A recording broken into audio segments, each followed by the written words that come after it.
Kita mulai bahas dari ini kali ya, Al-Maidah ya, yang Bapak Ibu baca. Saya ingin highlight dua bagian aja kali ya untuk siang hari ini, terutama bagian yang di kuliah tahun lalu ini nggak cukup kita diskusikan ya. Di dalam kuliahnya Profesor Munim Siri yang saya forward ke grup WA ya. Ini ada ayat 48 ini yang jadi perhatian dia secara khusus ya. Justru yang dia bahas ya. Ini Al-Maidah 48. We send to you, maksudnya Muhammad ya, the scripture with the truth, confirming the scriptures that came before it. Ya, jadi maksudnya kepada Muhammad diberikan Quran dan yang mengkonfirmasi kitab-kitab yang turun sebelumnya. Ya, jadi Munim Siri itu mengklaim ya, ini ayat yang sangat positif ya, karena dengan jelas mengkonfirmasi kitab-kitab yang sebelumnya. Ya, lalu kalau kita lanjut baca ya, confirming the scriptures that came before it and with final authority over them, so judge between them according to what God has sent down. Do not follow their whims, which deviate from the truth that has come to you. We have assigned a law and a path to each of you. If God had so willed, he would have made you one community. But he wanted to test you through that which he has given you. So race to do good, you will all return to God and he will make clear to you the matters you differed about. Ya, jadi di pembacaan ayat yang semacam ini ya, misalnya Munim Siri dengan sangat positif ya, bilang bahwa walaupun di Quran ada berbagai ayat tahrif, begitu ya, ayat kritik terhadap kitab sebelumnya bahwa sudah terdistorsi, tetapi bagian ayat 48 ini, Al-Maidah 48 ini mengkonfirmasi kitab-kitab yang sebelumnya ya sebagai sah, begitu ya. Dan bahkan lebih jauh lagi kalau kita baca ayat itu ya, sebenarnya di sini ada argumen ya bilang bahwa keberagaman umat beragama itu adalah kehendak Tuhan juga. Ya, karena kalau Tuhan mengkehendaki pasti dia bisa ya membuat hanya satu jalan saja dan satu komunitas agama saja. Ya, tapi berarti kondisi yang semacam ini dikehendaki Tuhan. Begitu ya, apapun dan bagaimanapun cara kita menghidupinya, begitu ya. Jadi ini ayat yang sebenarnya sangat positif ya terhadap keberagaman dan bahkan mengkonfirmasi kitab-kitab yang diberikan sebelumnya. Ya, lalu nasihatnya apa di ayat ini? Berlomba-lombalah berbuat baik, begitu ya, race to do good, begitu ya. Nah, jadi dan Munim Siri ya di dalam kuliahnya itu bilang bahwa memang di dalam komunitas Islam pandangan yang dominan itu adalah yang posisi tahrif itu, ya, bahwa umat Islam itu menganggap ya kitab yang sebelumnya terdistorsi ya. Walaupun maknanya terdistorsi itu macam-macam ya. Misalnya Munim Siri mengutip satu scholars yang lebih moderat dan bilang bahwa yang terdistorsi itu tafsirnya, tapi teksnya fine, begitu ya. Cuman bahwa orang Kristen sama orang Yahudi itu menafsirnya sudah jadi berbeda ya dan melenceng, begitu ya. Jadi tahrif itu sendiri pun ada dua makna ya yang beredar di komunitas Islam, apakah teksnya yang terdistorsi atau pemaknaannya yang jadi melenceng, begitu ya. Yang kalau pemaknaannya yang salah itu lebih moderat ya. Tapi Munim Siri itu bilang biar bagaimanapun ada ayat-ayat di Quran yang mengkonfirmasi ya kitab sebelumnya ya dan kelompok Yahudi dan Kristen ya, sehingga relasi antara Islam dan Kristen itu tidak bisa terlalu disederhanakan ya, bahwa hanya Islam yang benar, begitu ya, terus yang lain semua salah, begitu ya, dan memaksakan pemahaman tahrif itu di dalam dialog-dialog antar agama ya. Itu posisinya Munim Siri, begitu ya. Nah, dari sisi kekristenan mungkin upaya yang dilakukan Miroslav Volf itu ya dari Yale ya, yang mungkin mirip dengan itu ya. Dan di dalam rangka kitab seperti Al-Maidah ya, Bapak Ibu juga udah baca ya, ada bagian-bagian yang memang mengkritisi Trinitas ya secara langsung ya di Al-Maidah ya, yang menyebut Mesias, tetapi juga mengklaim pada saat yang bersamaan bahwa jangan bilang tiga ya, jangan bilang Tritunggal begitu ya. Tapi yang disebut di situ adalah Yesus putra Maria dan Maria gitu ya. Jadi tampaknya ada paham di Jazirah Arab yang terekam di Quran bahwa Tritunggal itu ditangkap sebagai Yesus, Maria, dan Allah begitu ya, sebagai Tritunggal begitu ya. Nah, pada kenyataannya memang nggak ada ya tradisi kekristenan atau kelompok kekristenan manapun yang memahami Tritunggal seperti itu begitu ya. Sehingga di dalam misalnya argumen yang dilakukan Miroslav Volf ya, dia bilang kalau pemahaman Tritunggalnya seperti itu ya, ya memang harus ditolak ya, baik oleh orang Islam maupun oleh orang Kristen ya, karena bukan seperti itu pemahaman Tritunggalnya orang Kristen juga begitu ya. Sehingga Volf itu dengan yakin bisa bilang ya bahwa Allah yang disembah oleh umat Islam dan umat Kristen itu Allah yang sama. Bahwa ada perbedaan-perbedaan pemahaman, iya. Ya, dan bahwa Volf sendiri sebagai orang Kristen menganggap pemahaman Kristiani itu yang lebih utuh dan lebih lengkap, tetapi tidak menyebabkan bahwa Allah yang disembah umat Kristen dan umat Islam itu berbeda. Gitu ya. Jadi Munim Siri itu berusaha membangun pola relasi yang lebih dialogis ya dengan membaca Alkitab. Miroslav Volf juga berusaha membangun jembatan itu ya dari Allah Kristen yang bilang bahwa Allahnya ini sama, walaupun kita tidak menutup mata ya terhadap berbagai perbedaan begitu. Ya. Nah, jadi kita lihat ya banyak scholars yang kontemporer ini sekarang di dalam upaya tafsirnya itu berusaha membangun jembatan-jembatan, ya bukan hanya menegaskan pagar-pagar agama, begitu ya, dan dengan upaya-upaya tafsirnya ya. Misalnya kalau Bapak Ibu dengarkan kuliahnya Munim Siri itu ya, dia menjelaskan satu bagian ya, bagian yang menurut dia kalau dia baca Quran ditambah dengan baca Alkitab itu membuat pemahaman dia terhadap Quran itu lebih mudah dipahami gitu ya. Itu interesting sekali contoh yang dia sajikan ya. Dia mengutip kisah Adam di Quran yang ada bagian di mana malaikat itu disuruh menyembah Adam lalu menolak begitu ya. Nah, lalu dia mengutip juga penafsir-penafsir Islam yang mula-mula bilang ya bahwa penafsir Islam sendiri bingung begitu ya, kenapa ya, kan nggak boleh ya malaikat itu posturnya menyembah ya, tetapi yang bukan Tuhan itu kok disuruh menyembah Adam ya, dan karena dia menolak jadi bersalah begitu ya. Itu kan kisah yang aneh ya. Bahkan ada penafsir Sufi itu yang bilang bahwa ya itu udah benar itu malaikatnya ya, disuruh nyembah Adam nggak mau gitu ya.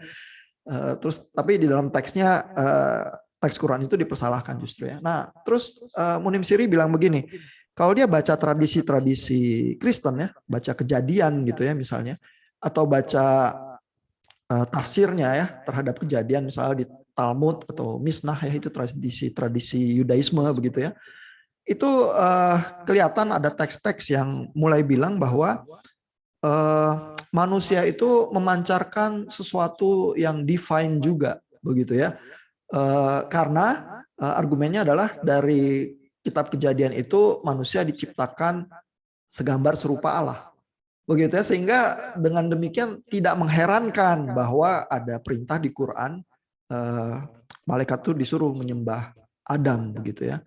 Nah jadi ada semacam cross reading yang semacam itu yang dipercaya oleh Munim Siri bisa memperkaya ya pemahaman dia bahkan ketika membaca Quran gitu ya.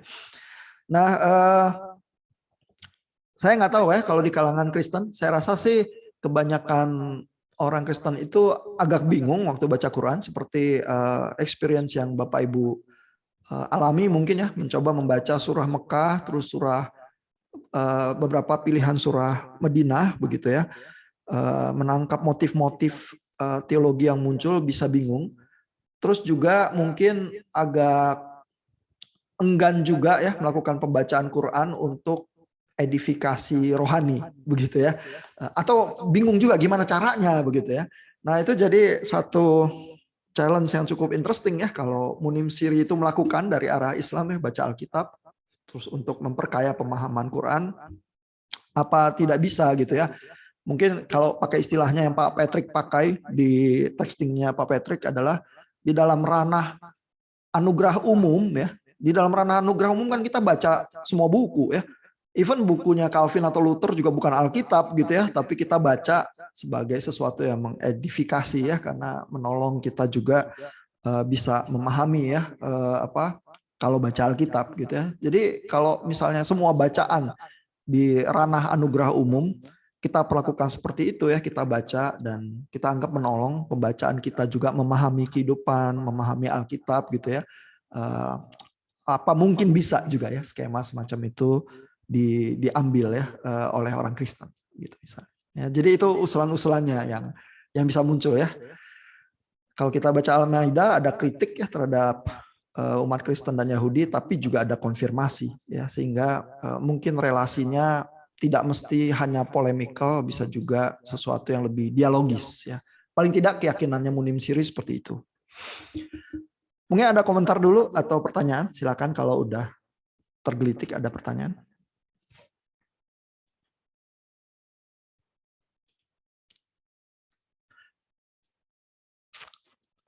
Saya ingat dari pembacaan minggu lalu ya, Bu Diana waktu baca Anissa itu bilang ada beberapa kata sahabat juga yang muncul ya. Dan kata sahabat itu munculnya juga bukan cuma di Anissa sih, di beberapa kitab yang lain yang sebelumnya juga kalau Bapak Ibu perhatikan dibaca ya di Al-Imran atau Al-Baqarah juga ada ya. Nah, itu sebenarnya nuansanya gimana gitu ya. Sering yang muncul ya, paling tidak yang di Anissa ya, sabat itu dihubungkannya dengan aturan yang bisa dipatuhi atau dilanggar oleh orang Yahudi gitu ya. Dan poinnya sering adalah kalau kita baca message-nya adalah ini loh orang Yahudi ya yang sebelumnya aja dikasih aturan suka melanggar gitu ya. Jadi kamu sekarang taat, kamu jangan melanggar lagi. Gitu ya, itu sejalan dengan motif seperti kisah nabi-nabi perjanjian lama juga ya, yang kalau muncul di Quran sering message-nya seperti itu ya, bahwa nabi-nabi itu juga mengalami penolakan ya di dalam pemberitaan mereka. Nah lalu sekarang ini Muhammad datang juga dengan pemberitaan pesan dari Tuhan, jangan lagi ditolak, jangan lagi tidak taat kepada Tuhan dan message-nya begitu ya. Jadi seringkali motif yang muncul itu seperti itu sih, walaupun kata yang diambil sabat ya, dan umat Islam tradisional tidak menjalankan sabat gitu ya, tapi itu contoh dari masa yang lampau bahwa ada orang-orang yang tidak taat begitu. Nah ini juga kita lihat ya di Al-Maidah itu kan the feast ya artinya ya tentang jamuan ya. Jadi terkait juga dengan hal-hal makanan ya, sehingga Bapak Ibu di textingnya itu juga mengomentari ya, itu ada soal makanan yang haram dan yang halal ya. Yang haram itu termasuk bangkai yang sudah membusuk, daging babi, darah itu termasuk yang diharamkan gitu ya. Dan itu juga dari tradisi Yahudi seperti itu ya. Daging bangkai juga nggak boleh dimakan, babi juga nggak boleh, darah juga enggak ya. Begitu beralih ke Kristenan, aturan-aturan makanan itu tidak diadopsi ya.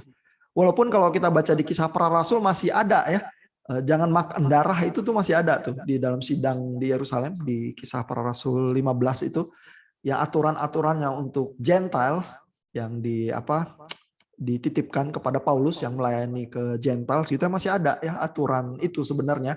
Tapi ya kebanyakan orang Kristen sih makan apa aja ya zaman sekarang ya, nggak ada yang haram jadinya begitu ya. Mungkin itu juga sesuatu yang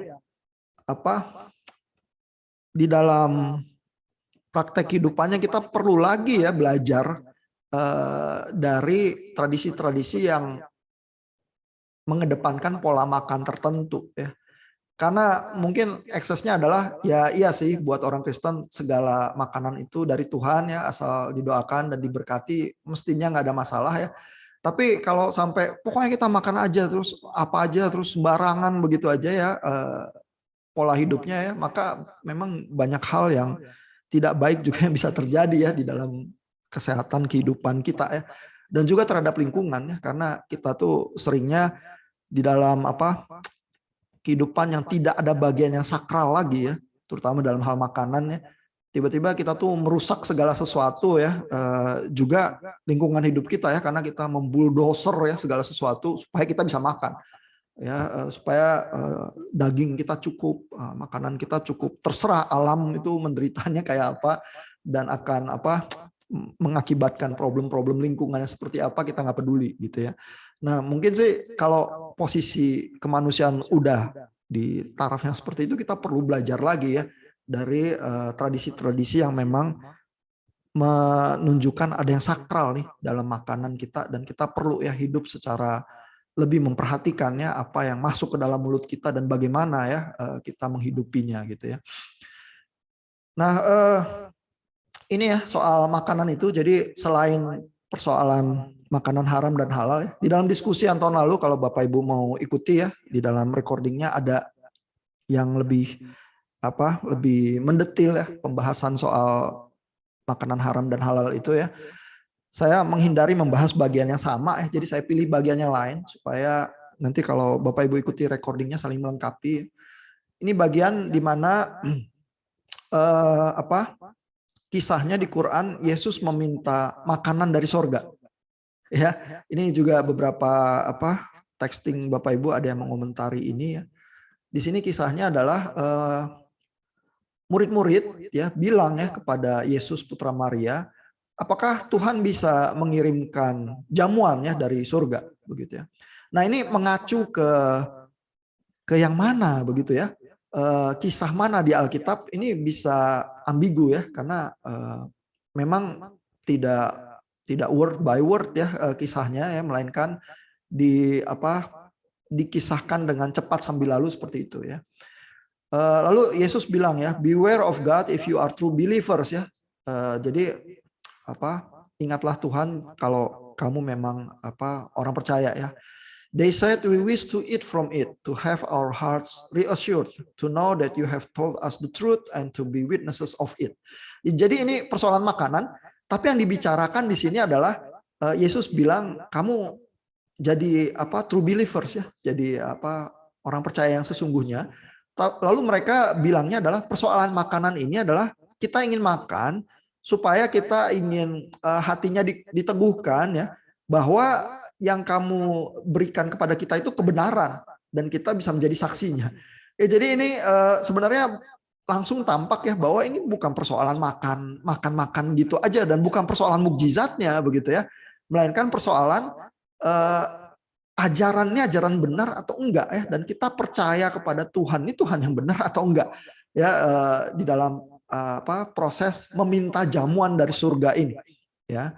Lalu ayat 114 ya, Jesus son of Mary said, Lord, send down to us a feast from heaven so that we can have a festival, the first and last of us, and a sign from you. Provide for us, you are the best provider. God said, I will send it down to you, but anyone who disbelieves after this will be punished with a punishment that I will not inflict on anyone else in the world. Jadi motifnya kembali adalah soal ketidakpercayaan. Ya, jadi Tuhan di dalam kisah ini bilang akan diberikan jamuan itu, tapi barang siapa yang habis ini tetap masih nggak percaya akan dihukum. Ya, jadi ini motif yang sama lagi ya, sama seperti ketika misalnya hari Sabat dikutip ya, atau kisah nabi-nabi dari Perjanjian Lama ya, motifnya adalah kamu jangan nggak percaya lagi, begitu ya. Dan ini orang-orang ini minta jamuan dari Yesus ya, jamuan dari surga adalah karena sebenarnya nggak percaya, begitu ya, pesan kebenaran yang dibawa oleh Yesus begitu ya, sehingga minta jamuan dari surga begitu ya. Nah, ini mengacu ke kisah mana di Alkitab ya? Apakah kisah memberi makan 5.000 orang ya, atau apakah kisah perjamuan malam terakhir begitu ya, the Lord's Supper ya, komuni gitu misalnya ya. Sehingga ketidakpercayaan inilah yang dikritisi ya, dan dimarahi oleh Tuhan ya. Jangan sampai kamu nggak percaya lagi. Oke, dikasih nanti jamuannya, tapi kalau yang nggak percaya lagi habis ini nanti akan dihukum. Gitu ya. Jadi motifnya seperti itu. Ya, tapi mengacu ke kisah yang mana memang tidak dijelaskan dan tidak bisa jelas ya karena teksnya memang seperti itu gitu. Nah, tapi motifnya jelas ya dan message-nya juga jelas ya. Nah, kalau Bapak Ibu ikuti kuliahnya Munim Siri ya, dia berusaha ya untuk bilang bahwa ini umat Islam tidak mengcopy dari teks kitab-kitab yang sebelumnya. Ya, walaupun pakai motif-motif yang kisah-kisah yang sama itu ya, maksudnya juga kita bisa temukan ya ceritanya di Alkitab Kristen dan Perjanjian Lama begitu ya. Tapi bahwa mengcopy itu udah pasti enggak. Saya rasa Munim Siri di dalam bagian itu betul ya, bahwa Quran itu bukan semata-mata mengulang kisahnya ya, melainkan memberikan pemaknaan baru. Ya, dan dari kisah-kisahnya juga Bapak Ibu yang baca kisah di Quran dan familiar dengan kisah yang di Alkitab melihat perbedaan-perbedaannya dengan cukup cepat dan cukup jelas begitu ya. Sehingga bahwa itu mengcopy klaimnya, banyak scholar soalnya yang dari barat di awal klaimnya seperti itu ya. Quran itu semacam kopi yang buruk dari Alkitab begitu ya. Nah, tapi sebenarnya klaim bahwa Quran mengcopy dari kitab yang sebelumnya sih secara akademis juga kurang bisa dipertahankan ya, karena seperti yang kalau Bapak Ibu baca bukunya Pak Bambang Ruseno ya, di situ juga mencatat bahwa kopi Alkitab ya Kristen yang di dalam bahasa Arab muncul itu setelah zamannya Muhammad begitu ya. Jadi sehingga bayangan bahwa kelompok Islam mula-mula itu membaca kitab Kristen dan kitab Perjanjian Lama itu lalu mengcopy ya ke dalam Quran, tapi kopinya salah-salah ya. Itu bayangan yang nggak punya landasan historical begitu ya. Yang ada adalah kisah-kisah itu memang beredar ya di komunitas dan masyarakat ya. Lalu dimaknai ulang karena memang di Quran ada pertanyaan-pertanyaan dan tantangan yang dihadapi oleh umat Islam mula-mula di Jazirah Arab yang perlu jawaban. Ya, dan karena kisah-kisah itu familiar dan dikenal begitu ya, maka diberikan message yang menjawab begitu ya tantangan zaman yang ada pada saat itu. Ya, dan hal semacam itu selalu terjadi ya memang ya, karena kisah-kisah Perjanjian Lama kan juga dimaknai baru ya di Perjanjian Baru, menunjuk kepada Mesias begitu ya. Nah, jadi bahwa klaim bahwa Quran itu mengcopy dari kitab-kitab yang sebelumnya tidak benar. Ya. Nah, tetapi juga ya Munim Siri tidak menafikan ya bahwa membaca kitab-kitab yang sebelumnya bisa bermanfaat ya. Itu juga yang dia coba usulkan sebenarnya di dalam relasi antar agama yang terjadi gitu. Mungkin itu kali dua bagian dari Al-Maidah ya yang bisa kita baca dan renungkan. Bagian-bagian lainnya mungkin Bapak Ibu bisa lihat recording kuliah yang tahun lalu ya.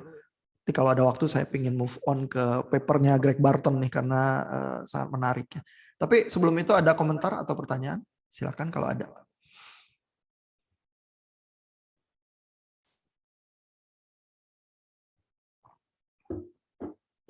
Ada pertanyaan?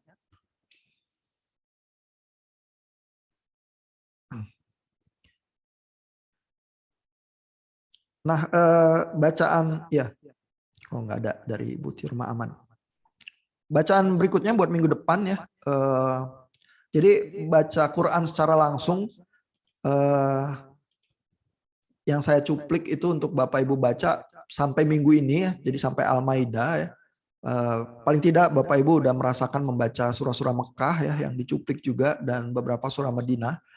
Sisanya Bapak Ibu boleh kalau masih penasaran baca sendiri lagi ya surah-surah terutama yang kita miss yang agak di tengah itu kan ya, bukan yang terakhir Mekah, bukan yang paling awal Madinah tapi agak di tengah ya, dan bisa memperhatikan motif-motif yang muncul juga ya di sana begitu ya. Tapi bacaan-bacaan berikutnya itu minggu depan soal konstelasi ini ya organisasi Islam di Indonesia dari Robert Pringle dan juga dari Abdullah Said masih soal ijtihad ya dan kelompok-kelompok neomodernis di Indonesia ya. Jadi masih terkait juga dengan Cak Nur dan Gus Dur sih bacaan paper minggu depan ya. Nah, ya kalau belum ada pertanyaan saya lanjut lagi ya.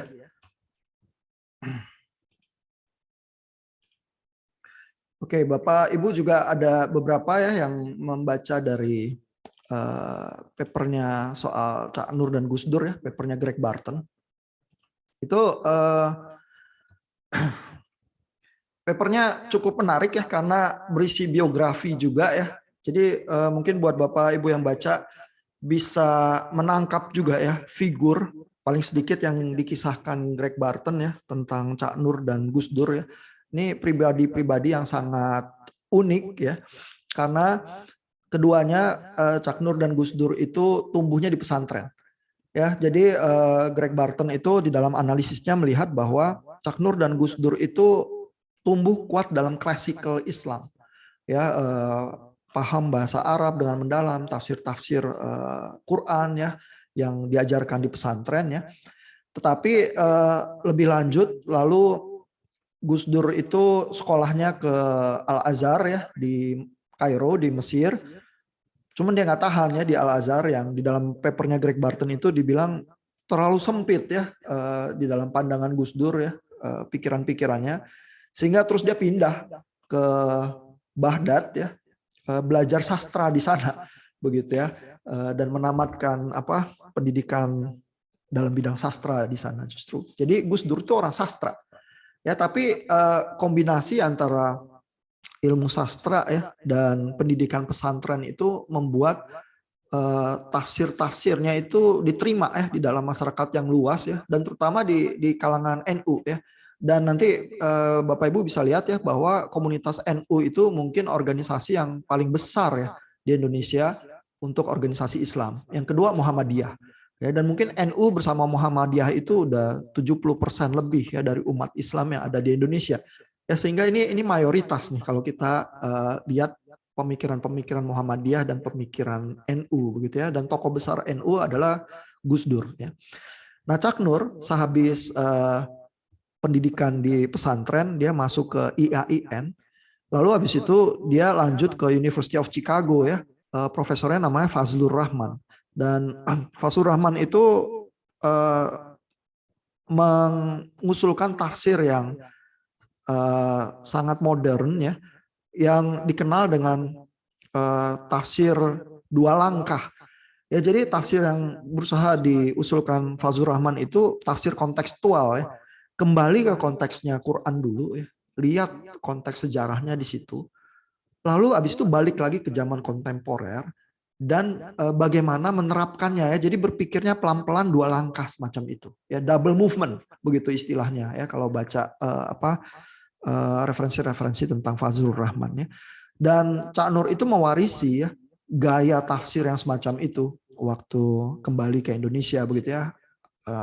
Nah, tapi Bapak Ibu bisa bayangkan ya kehidupan tokoh yang semacam itu ya, lahir dari yang tradisionalis ya, pesantren begitu ya, classical Islam, terus berbenturan dengan pendidikan modern di luar negeri begitu ya, dan berusaha melakukan, bisa dibilang melakukan reformasi ya terhadap pemahaman-pemahaman Islam di Indonesia begitu ya, karena perlu semacam renewal ya, perlu pembaruan begitu ya. Jadi yang tradisional bercampur dengan yang sangat modern ya.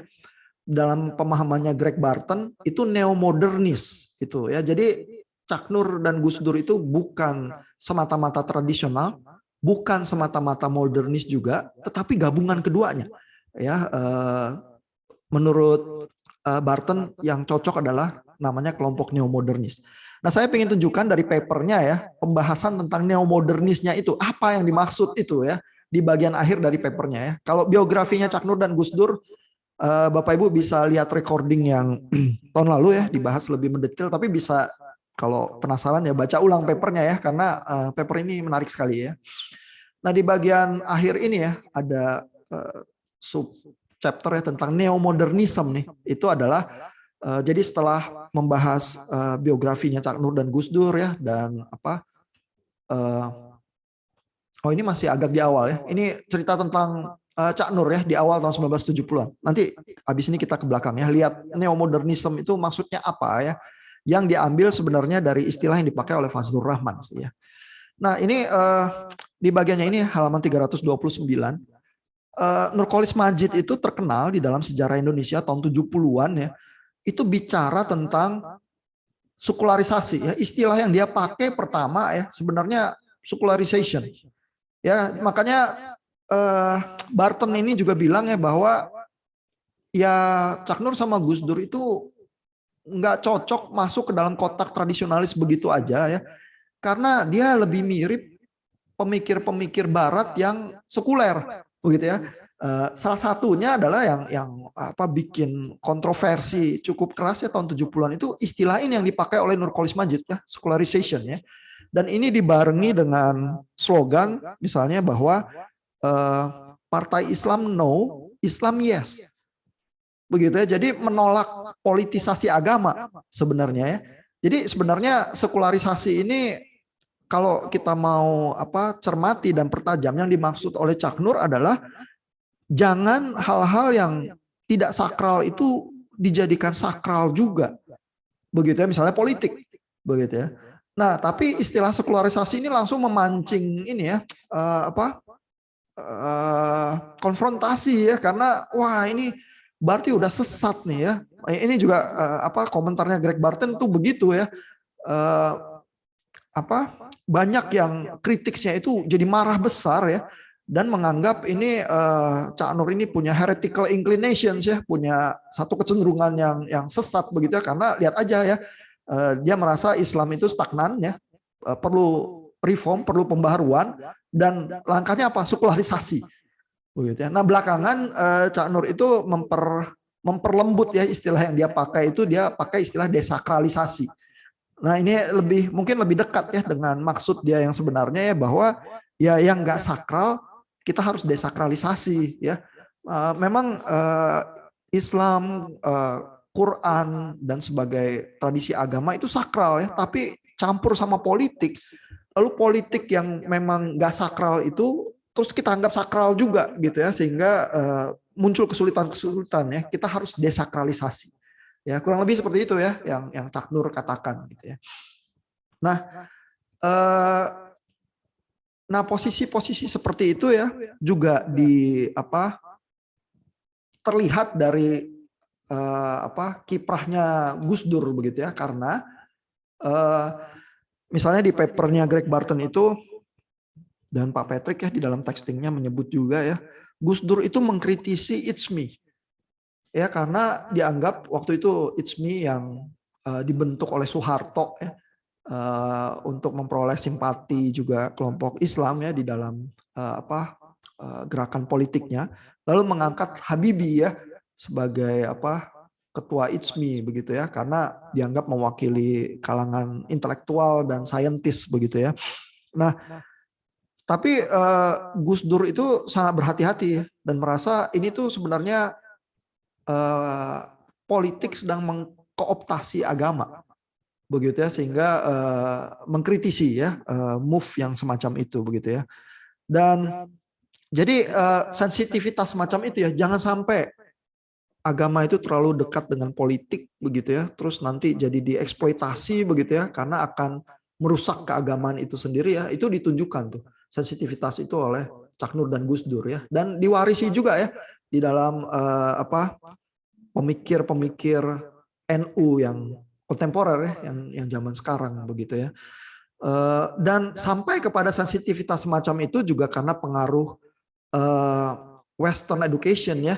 Karena kalau di dunia Barat, di Amerika, memang yang jadi solusi adalah pemisahan antara negara sama agama, ya, separation of state and church kan begitu ya. Sehingga ada sensitivitas itu. Kalau kita terlalu dekat ya, nanti agama itu akan jadi rusak karena dieksploitasi oleh politik, gitu ya. Nah, sehingga kontribusi-kontribusi Cak Nur dan Gus Dur itu ke arah sana. Nah, tapi bagaimana sih menurut Greg Barton ya pemikiran neomodernis itu ya? Nah, ini kita bisa lihat di bagian paper selanjutnya ya, sebentar. Saya move ke bagian belakang. Saya share screen lagi.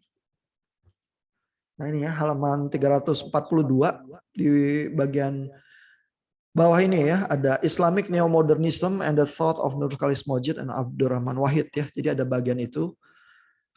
Lalu di agak terakhir sekali ini ya, ada satu kalimat ya bahwa ada orang yang berusaha menggambarkan Gus Dur dan Cak Nur itu sebagai neo-tradisionalis. Dan bukan tanpa alasan ya gitu kata Greg Barton ya, karena kan memang Cak Nur dan Gus Dur itu muncul dari didikan pesantren ya. Up to a certain point, the term neo-traditionalist as used by scholars of the Middle East such as William Shepard does have a certain applicability in the Indonesian context ya. Jadi menurut Barton ya sampai tahap tertentu ya bisa ya menganggap Cak Nur dan Gus Dur itu neo-tradisionalis dalam kerangka scholar semacam William Shepard ini ya. Nevertheless, there are profound differences between the Middle East, especially the Arab world, and Indonesia. Ya, jadi penggolongan neo-tradisionalis itu biasanya muncul dari telaah scholars terhadap Islam yang ada di Middle East ya. Tapi Barton ini bilang hati-hati ya karena Indonesia tidak sama dengan Middle East. Ya, jadi di Indonesia itu berkembang juga pemikiran-pemikiran seperti Islam Nusantara dan lain sebagainya lebih kepada melekat juga kepada kearifan lokal ya. Terutama kalau istilah Islam Nusantara itu sendiri munculnya dari NU ya. Muhammadiyah punya arus-arus pemikiran yang mirip ya dengan istilah yang berbeda begitu ya. Nah, jadi Barton mengingatkan nggak sama nih Indonesia dengan Middle East ya. Particularly regarding the relationship between ulama dan modern intellectuals ya. Yaitu terutama hubungan antara ulama dan modern intellectuals. Karena ulama dan modern intellectuals dalam diri Cak Nur dan Gus Dur itu jadi satu. Ya, sedangkan di dalam analisis-analisis yang lain bisa terpisah begitu ya. Nah, jadi Barton bilang Cak Nur dan Gus Dur itu nggak sama ya seperti kasus di Mesir ya misalnya bahwa kalau tradisionalis itu cenderung Islamis ya. Islamis itu cenderung ke arah Islam yang Islamisme itu istilah yang khusus ya dipakai di dalam scholars Islam itu lebih untuk menunjukkan kelompok yang cenderung fundamentalistis begitu ya. Islamisme itu bukan Islam ya, Islamisme itu adalah warna kelompok tertentu ya. Nah, tapi ya kata Barton, Cak Nur dan Gus Dur ini lebih mirip dengan sekuler intelektual ya kalau dalam kasus Mesir ya. Jadi itu dia ya, ada ambiguitas itu ya, sehingga nggak terlalu cocok dibilang neotradisionalis ya. Sehingga yang cocok karena ada nuansa liberal, progresif ya. Lawannya yang sebelah situ itu adalah taklid ya, taat saja ya, tidak perlu tafsir baru begitu ya, lebih cenderung fundamentalis ya, jaga gawang ya, kembali kepada nilai-nilai yang lama begitu ya. Nah, justru Cak Nur dan Gus Dur itu lebih progresif, terkesan lebih liberal ya karena lebih modernis gitu ya. Jadi ini kombinasi yang tidak umum ya. Yang kalau pakai klasifikasi dengan melihat Islam yang di Mesir gitu misalnya bisa sangat berbeda begitu ya. Itu yang Greg Barton itu berusaha wanti-wanti di sini ya. Lalu menurut Barton ya, jadi yang cocok tuh apa ya? Kalau kita mau membuat tipologi lah katakanlah ya dari kelompok pemikiran-pemikiran Islam ya yang ada di Indonesia. Nah, menurut Barton yang cocok ini adalah istilah yang berasal dari Fazlur Rahman yang disebut neomodernis begitu ya. Ini munculnya di tengah intelektual muda, kebanyakan terlatih sebagai teolog ya, tetapi yang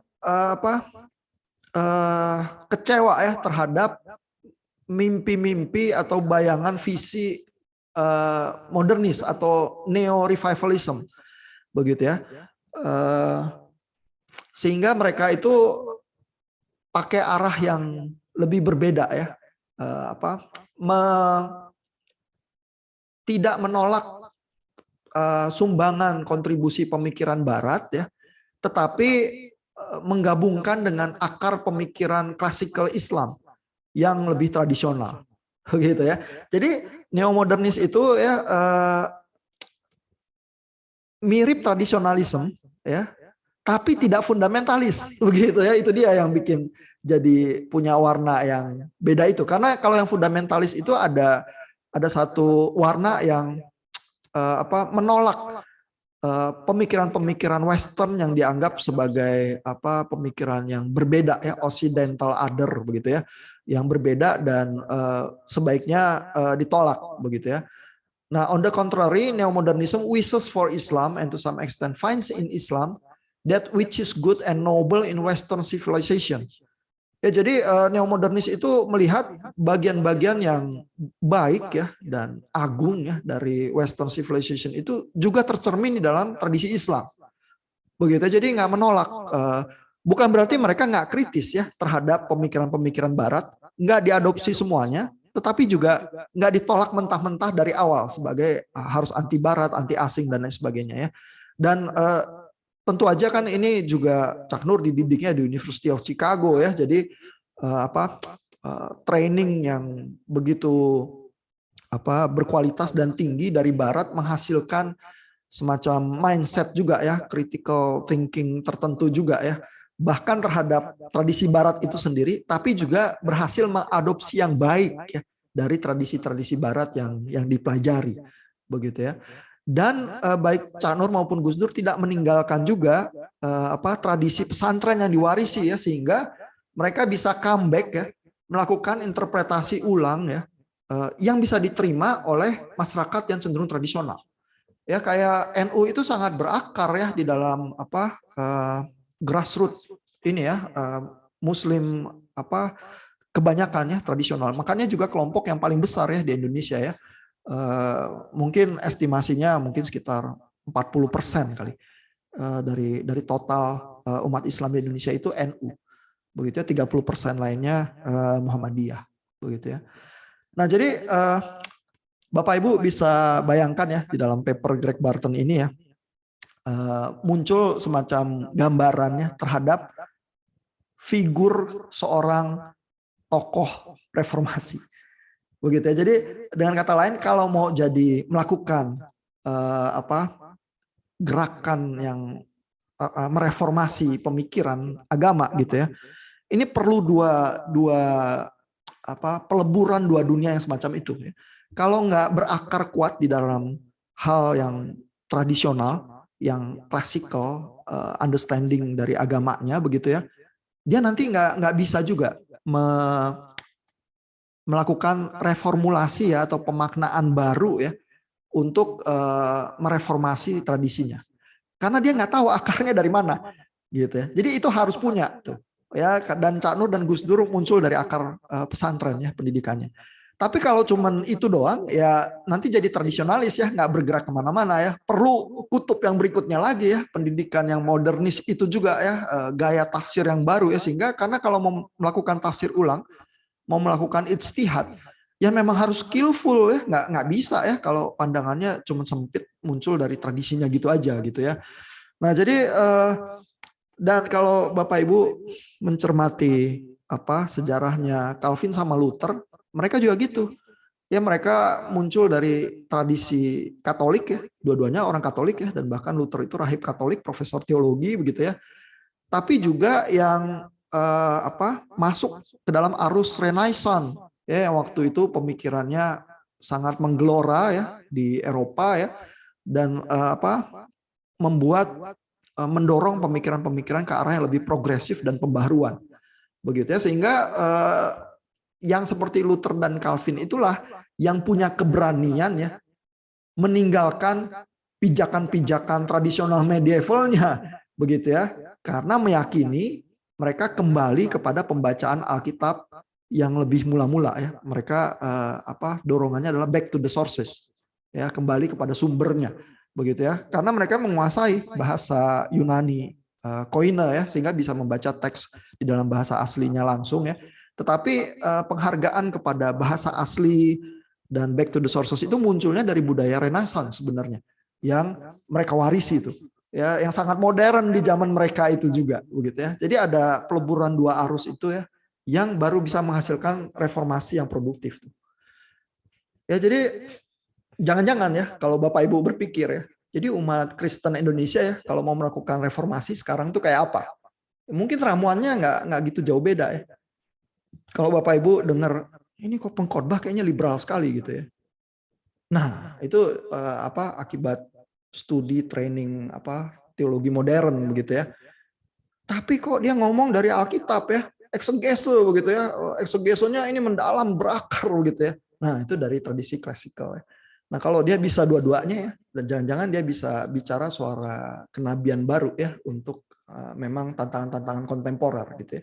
Tapi kalau dia cuma salah satu doang ya, terus dia bicaranya cuma polos liberal gitu aja gitu ya, nanti nggak diterima ya sama komunitas yang memang tradisional begitu. Kalau dia ngomongnya tradisional gitu aja, juga berarti komunitasnya nggak bergerak kemana-mana ya.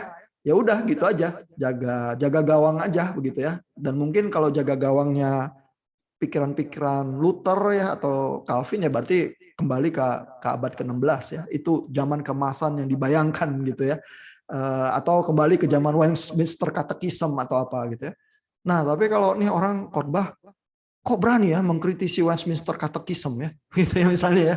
Wah, ini kenapa ini orang ini gitu ya. Nah, terus tapi mengkritisinya pakai Alkitab gitu ya. Wah, terus jadi mulai bingung kan. Jadi yang mana nih yang harus dipegang dan sebagainya gitu ya. Nah, di situ tuh bisa muncul ya gesekan-gesekan ya, percikan-percikan yang mungkin produktif ya. Tetapi pergulatan semacam itu ya, pergulatan tafsir baru dan lain sebagainya itu benar-benar biasanya memang hal yang sulit ya. Perlu banyak keberanian, perlu banyak skill juga, dan perlu tuntunan pimpinan Tuhan juga ya. Karena kita lihat kalau Bapak Ibu baca sejarahnya Gus Dur dan Cak Nur yang berusaha menjalankan itu ya di dalam tradisi Islam menghasilkan banyak tantangan dan konfrontasi juga ya. Sangat kesulitan mereka juga sebenarnya kalau kita baca ya. Walaupun sekarang kita mewarisi ya pikiran-pikirannya gitu. Nah, mungkin sampai situ dulu ya. Ada komentar atau pertanyaan? Silakan kalau ada. Oh, Pak Ihan, mungkin sedikit sih. Kalau misalkan sudah berapa tahun, berarti puluhan tahun kali ya. Jadi neo-modernisme ini kan yang dipelopori oleh Gus Dur dan Cak Nur itu kan sudah berapa tahun. Maksudnya kalau melihat perkembangannya sekarang itu, kalau kita melihat misalnya katakanlah setidaknya dalam golongan NU itu kita bisa memframing atau mengidentifikasikan itu neomodernisme ini dengan ini itu bisa nggak ya Pak? Maksudnya karena kalau yang saya lihat sekarang fenomenanya tokoh-tokoh yang mempopulerkan pandangan seperti ini kayaknya jarang sekali diangkat, terutama kalau di mungkin yang menengah ke bawah gitu ya, atau kita lihat di YouTube atau apa itu kebanyakan ya yang kalau saya lihat ya secara pribadi itu kayaknya kebanyakan yang tidak seperti itu. Padahal kita tahu sendiri bahwa NU kan itu tadi bahwa dia cukup golongan yang cukup besar juga di Indonesia. Ya, banyak scholars Islam yang baru ya yang melakukan analisis ya, memang melihat bahwa NU itu yang berpotensi ya menghasilkan scholars muda yang kontemporer yang mewarisi jiwa yang neomodernis ya. Misalnya kalau tulisan-tulisannya itu berinteraksi dengan pikiran-pikiran postmodernisme atau apa gitu ya, dan berusaha melihat lagi ya keagamaan di dalam dunia yang postmodernis itu seperti apa, itu munculnya dari NU tuh ya. Cuman memang di dalam kuliah kita ini kita berusaha baca tokoh besarnya ya, supaya kalau ini aja nggak familiar ya, nanti baca tokoh NU yang kontemporer ini nanti malah jadi bingung juga gitu ya. Jadi ini banyak historicalnya nih, ini mengacu ke paper tahun 90-an ya, berarti udah 30-40 tahun yang lalu ya. Apalagi Cak Nur berkiprahnya juga tahun 70-an ya, dia udah mulai begitu ya. Jadi ini sebenarnya pelajaran sejarah ya sedikit banyak buat kita. Cuman banyak orang Indonesia memang nggak aware juga sama sejarah, jadi mungkin memahami sejarah tafsir Islam, melihat nanti kalau scholars yang kontemporer kenapa jadinya kayak gini, ini tidak terlepas dari kontribusi Cak Nur dan Gus Dur ya. Nah pertanyaannya kenapa kalau di YouTube lain ya? Ya memang lain ya, karena mungkin yang di YouTube itu memang nggak semua levelnya intelektual ya. Tapi kalau Bapak Ibu lihat misalnya diskusi di Cak Nur Society, nah itu ya memang level profesor, terus kayak Prof. Asyumardi Asra ya itu prof ya. Jadi kelihatan juga waktu bicara soal konservatisme ya, bagaimana mengambil sikapnya ya, dan bahkan dia memaparkan juga konservatisme itu ada baik di Islam maupun di Kristen ya, dan bisa menjelaskan juga ya kontur pergerakannya kalau di Kristen itu seperti apa ya. Jadi di level scholars itu diskusinya beda Pak memang ya, dibanding dengan YouTube kebanyakan ya. Ya memang seperti itu sih, karena kan yang intelektual dan yang akademisi memang sedikit ya, yang di level yang berdiskusi di tingkat yang sangat tinggi begitu ya. Nah, tetapi tokoh kayak Cak Nur dan Gus Dur itu ya sudah berkiprah sangat lama dan mendapatkan banyak simpati ya, bahkan sampai di grassroots ya. Jadi itu juga sesuatu pencapaian yang nggak mudah ya, karena bisa aja seseorang tuh jadi intelektual, jadi akademisi, terus hebat sendiri aja di universitas gitu ya, tapi sebenarnya pikiran-pikirannya nggak diwarisi di masyarakat dan membuat semacam reformasi juga ya, pergeseran ke arah yang lebih baik di masyarakat gitu. Jadi yang bisa sampai level itu juga biasanya makan kerja keras puluhan tahun gitu ya, dan belum tentu berhasil ya. Dan ini Cak Nur dan Gus Dur berhasil ya, dan banyak pengikutnya sih sebenarnya yang baru sih. Tapi bahwa yang kebanyakan levelnya nggak segitu ya, memang di semua komunitas selalu seperti itu juga sih kali ya. Coba kalau kita misalnya bercermin nih, terus tanya, sebut teolog Kristen yang berpikirnya di level negarawan, ya, tapi juga berteologi Kristen di Indonesia. Siapa coba namanya? Nyebut 1-2 nama aja sulit sih. Atau Pak Patrick bisa sebut nama? Enggak sih, itu justru tadi yang saya langsung kepikiran sih, kayaknya di Kristen juga sama aja sih, Pak. Kayaknya susah ketemu. Iya, Kayaknya iya. cuma di kalangan intelektual gitu. Jadi memang agak susah sih menemukan. Iya, di kalangan Kristen ada nama Pendeta Eka Dharma Putra ya dulu ya, tapi juga udah almarhum. Terus mungkin Romo-Romo yang lebih banyak melakukan ya diskursus, pemikiran-pemikiran yang sifatnya lebih di level negara begitu ya, berinteraksi dengan teologi dan filsafat gitu ya. Nah, ini juga sebenarnya fenomena yang cukup menarik ya. Jadi apa yang terjadi gitu? Apakah umat Protestan itu memang cuma tertarik sama kelompoknya sendiri aja ya, nggak mencoba berkontribusi secara lebih luas ya, karena mungkin bingung ya menyikapi gimana caranya gitu ya, nanti jadi liberal lagi kalau mikirin agama gitu ya. Nah, jadi cenderung kurang ya kontribusinya begitu ya. Nah, memang saya sengaja mencuplik ya, menyajikan paper-paper dan bacaan yang demikian itu sedikit banyak untuk membuat kita iri sih. Ya, bahwa kok kalau teolog Kristen kok nggak menjalankan ya tugas teologi yang semacam itu ya, menawarkan shalom ya kepada dunia begitu ya, dengan pemikiran-pemikiran teologi Kristen ya. Kita yang ada adalah cuma tertarik kepada kelompok kita sendiri. Terus abis itu di dalam kelompok kita sendiri aja kita tertariknya untuk berantem gitu ya. Misalnya ya, bukan untuk menekankan kesatuan tubuh Kristus gitu misalnya, tapi menegaskan saya lebih benar daripada kamu begitu ya, walaupun sama-sama Kristen gitu misalnya. Nah, kalau tendensi kita kayak gitu dan teolog-teolog itu kontribusinya, karyanya kayak gitu ya, berarti agak susah ya umat Kristen di Indonesia ya nanti ya, karena kekurangan ya pemikir-pemikir yang di level yang lebih tinggi gitu. Iya, thank you Pak Patrick pertanyaannya. Ada lagi pertanyaan lain dari Bapak Ibu? Silakan kalau ada. Komentar juga boleh, komentar. Nggak mesti tanya, apa aja boleh. Pergumulan, cerita, sharing, bagaimana interaksi dengan komunitas, soal hal-hal ini juga boleh, silakan kalau ada.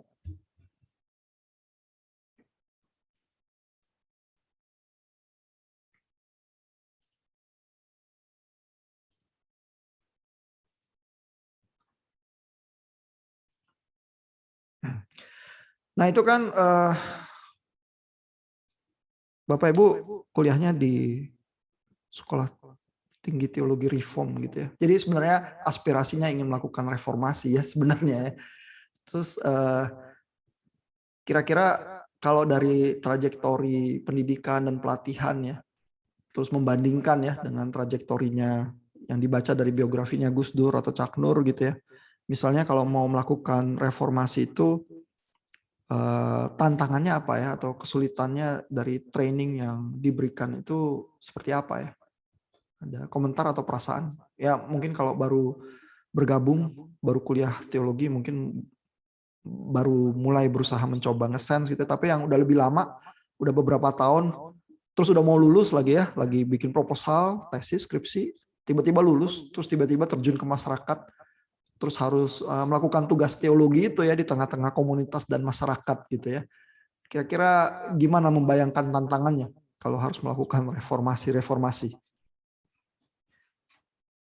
Apalagi kaum reform kan slogannya itu ya, Semper Reformanda ya, selalu mereformasi gereja begitu ya. Oh, oke.